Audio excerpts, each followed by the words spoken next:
Alright, this isn't my normal type of video, but there's been I put out a poll asking if anybody was interested in this, and a couple guys who were following my channel for a while said that they interested in my take on backyard chickens.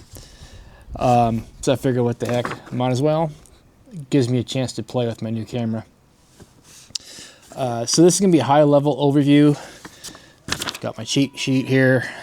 I'm not going to get into too many details because it would make this a really long video. So this is going to be like a 50,000 foot overview on backyard chickens, kind of like a timeline involved and the stuff involved. So the first things first, when do you get the chicks?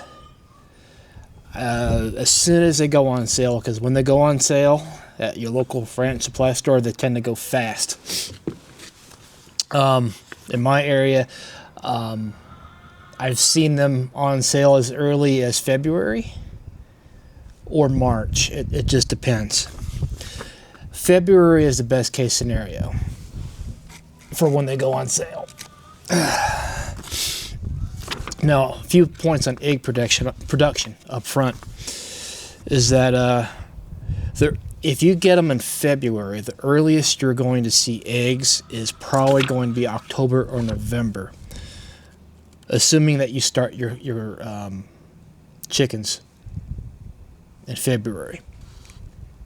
Otherwise, you're not going to see any eggs until after the winter. Egg laying is based on how many hours of daylight. Less daylight, less production. More daylight, more production. And chickens are only productive for so many years. I think about 5. After that, some point, their production slows down till it eventually stops. They're hats with all the eggs you're ever going to have. So, on the subject of new chicks, how many do you get? For a backyard like mine,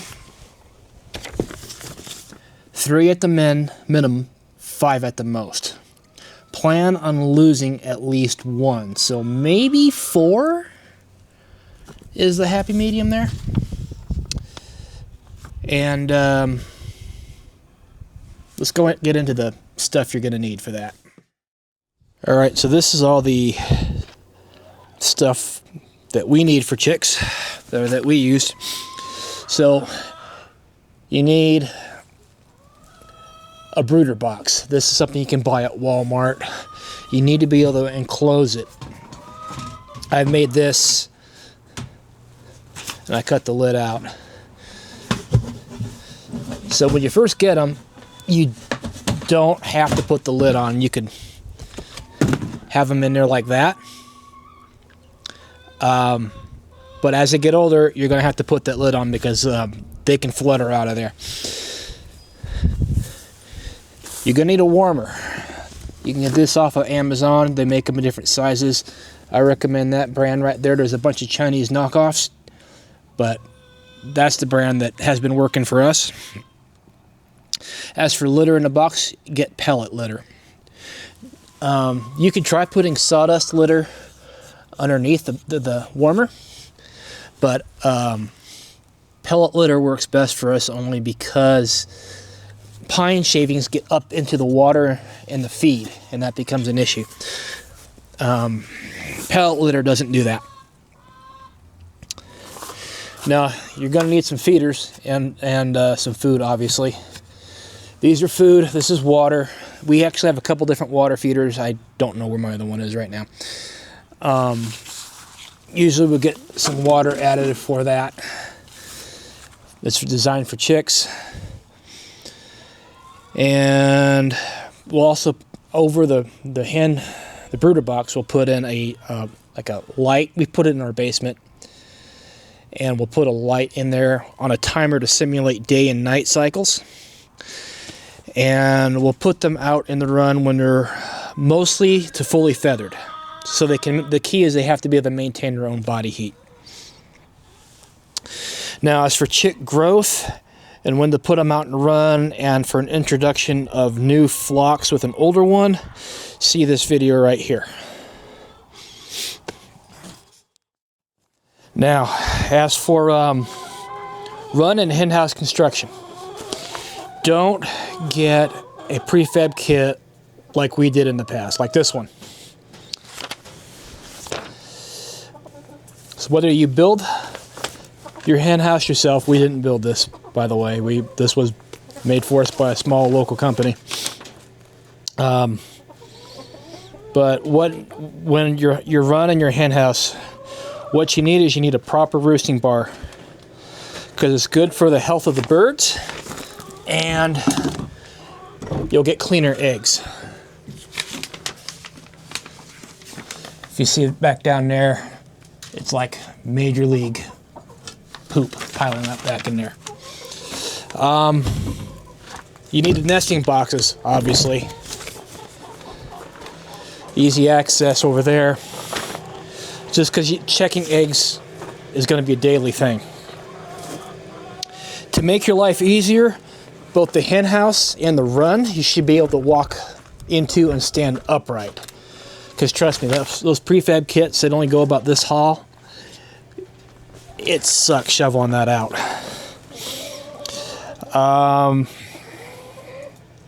The hen house, you need to have a closable window or vent. I mean, this is a chicken palace, so we went overboard right here, but either a sliding vent or a window like this, you need to be able to open and close it for more ventilation. The run needs to have shade. Now, the orientation of this run right here, that direction is south, that's east, that's west. So in the morning, as the sun comes overhead, this run is mostly shaded for most of the day. And then as it passes overhead to the west, that's when the sun hits the run the most, which is why I put this right here to cast some more shade into the run. But also that the hen house itself casts shade because the sun passes overhead that way. So shade's an issue, and you want a hen house door. It doesn't have to be a fancy one like that, but I'd recommend it. Now for litter, for the run, I'll use pellets, but for the actual hen house, I like to use pine shavings.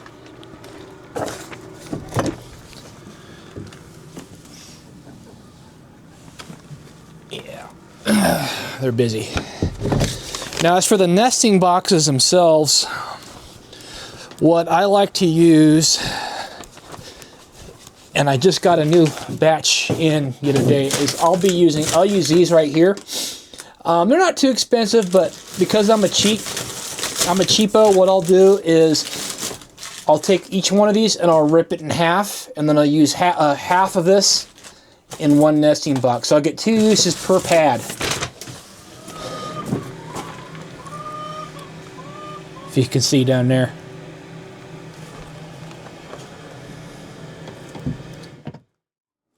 All right, so moving out of spring, let's just say you've got your chicks, they've outgrown the brooder box. You got to put them out there. Again, check that one video I mentioned earlier. Now, we're moving into summer. Now, summer is actually harder on chicken care than winter. And the main reason is because heat is your #1 enemy. Heat is what will kill a chicken, not cold. Drafts might, but we'll get into that later. Now, in summer, the birds are going to need more water. I've actually had both of these out in the summer before. This is just your standard water feeder right here. This is an automatic water feeder. It has an anti-roost cone, which I'm using over there. But the way this thing works is you hook it up to a hose, you leave it automatically on, and it works kind of like a float in a toilet in the back of the bowl, or the toilet mechanism, the float. And as the water level gets lower in this thing, it releases the float moves and allows water to pour in from the hose and fill this thing up. I need to replace that one. We used it for a few summers. It's kind of worn out, so I need to get a new one. They're like $50. Let's see. Shade and ventilation is crucial. I've already covered the sunlight and the shade already, but aside from what I did here, what I've had to do in the past just because of the shade is I've had to run a tarp like right here to shade them from the west sun. But also I've put up like an easy up right over here to cast shade on the hen house, just because it can get awful hot in the hen house during the summer. And another thing I've done, here's the shade I was strung up, but another thing I've done is I went on Amazon and I got this Black & Decker fan, and I'll run a cord, run an extension cord, and what I've done is I'll hang this thing literally open the window all the way up, hang this fan in here, I'll turn it on, and then I use this to blow fresh air from the outside into the hen house to get ventilation blowing through there. And then we have those vents up at the top, so I get some good flow through ventilation in here. That helps. Chickens will pant when they're overheated, kind of like a dog, and you'll know it when you see it. And if you have a chicken that's panting or drooping, you got a problem. Let's see. But time for max egg production is in the summer. That is when you're going to get the most eggs out of them. And it'll vary anywhere between 2 to however many chickens you have a day. We presently have 8, so we'll get anywhere between 2 and 8 eggs a day. On the average, it's like 5 or 6 because we're transitioning old and new flocks. Speaking of transitioning, let's just say we're coming out of summer and we're going into winter. So this right here during the summertime comes down. I'll put this up in the fall. All this right here exists for one reason, and that is to keep snow drifts. Well, 2 reasons: to keep snow drifts from going into the run, but also as a windbreak for the chickens. In the past, I've actually had to put sun fabric up in here to keep snow from blowing in. I didn't have to do that this year. All I did was this. I will take this down coming into summer, once it warms up in the spring, to allow more airflow to go into the run and into the hen house. Right now, it works in their favor, and I've noticed that when I have that windbreak in there, they'll spend more time out in a run when it's cooler. Before I put this in here, they'll spend the whole time in the hen house just because they don't like the breeze. And going in the fall, going into winter, that's when your egg production starts winding down. Now, winter is easier than summer in that you don't have to worry about the heat. The thing is, you can't have any drafts or snow drifts, and you'll want to close the main vent over here, and you'll need a heater. In fact, you know what? I got a clip. I'm just going to cut to this clip right now, and that way you can see this when there's snow on the ground. All right, now it seems to be a good time to go over winter care.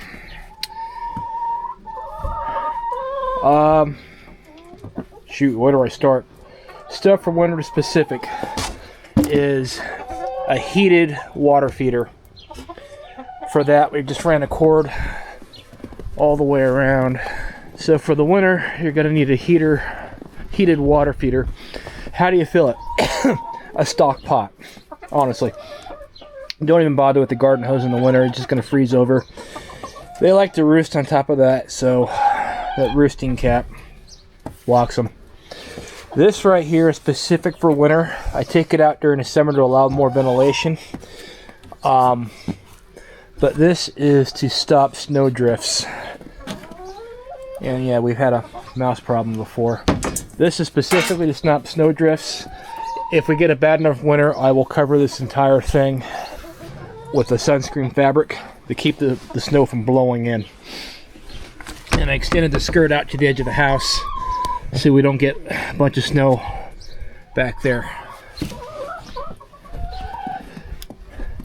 Their normal feeder works. Now that hen house door is, I don't normally use it in the summertime. In the summertime, it stays up. But in the winter, I have this set on auto to where it closes at 7 and it opens at about 7:30. Main thing is just to keep draft from getting into the hen house.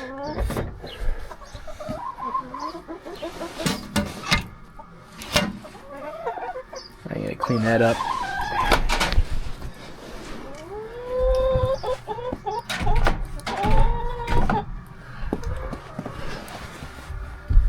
Now inside the hen house, ours has, we got a window in it.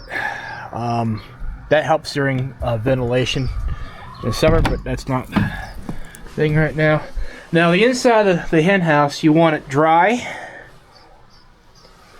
with no, they need shelter from the wind and it needs to be dry. I don't think those vents up top do enough to, I mean, you need some ventilation in here because of the litter, but for the most part, they're good. We don't have any heat lamps and we don't need them, as long as it's dry and draft free.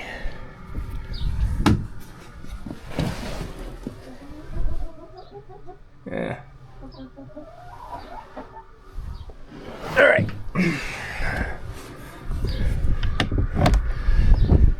Well, we already know we got a bird on the nesting box, so I won't disturb her.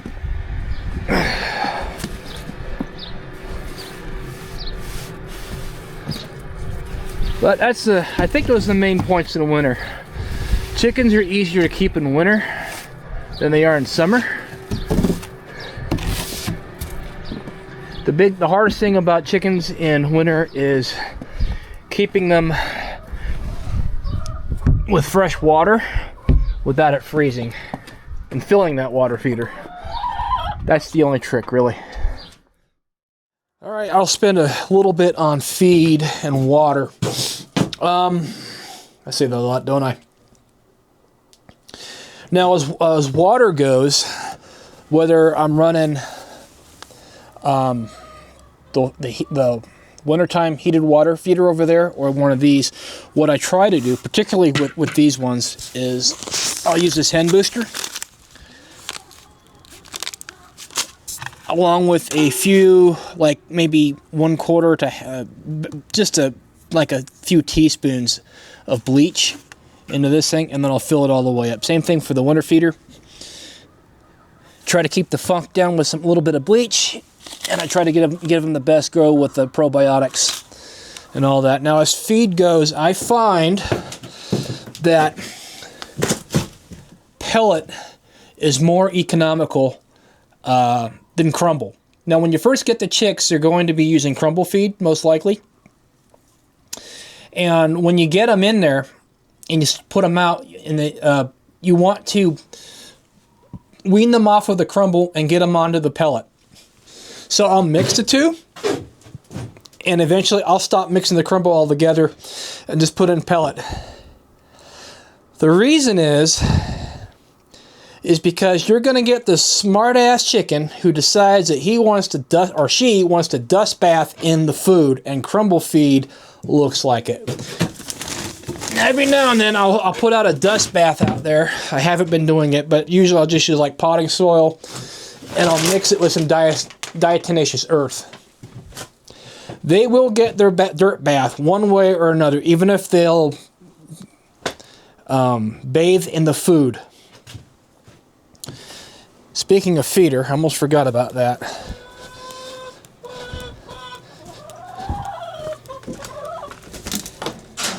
Move it, chicken.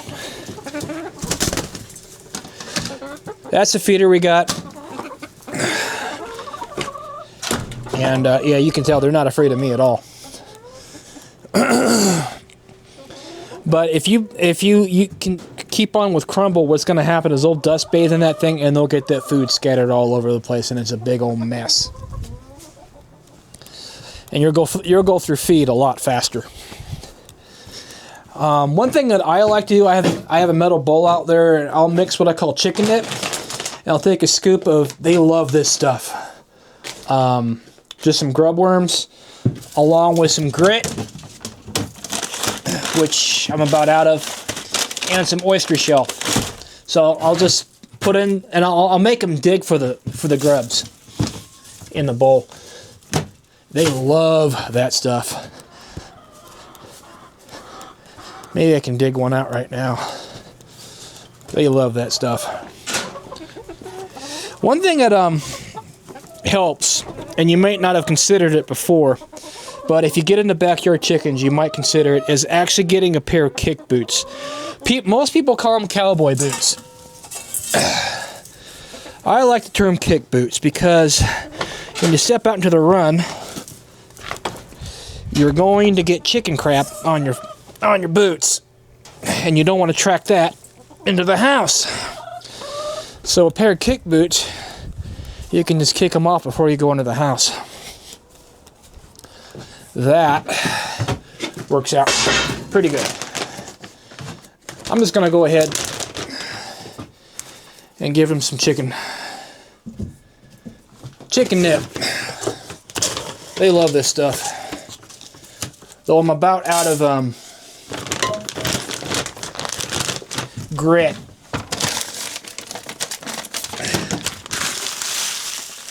Speaking of grit, chick grit, you really don't, yeah, I'm out.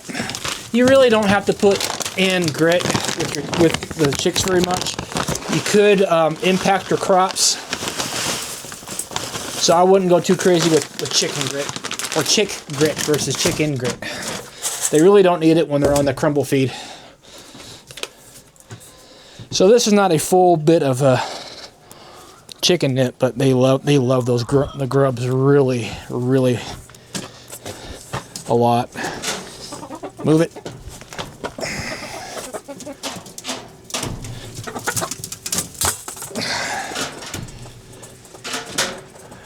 Angry chickens.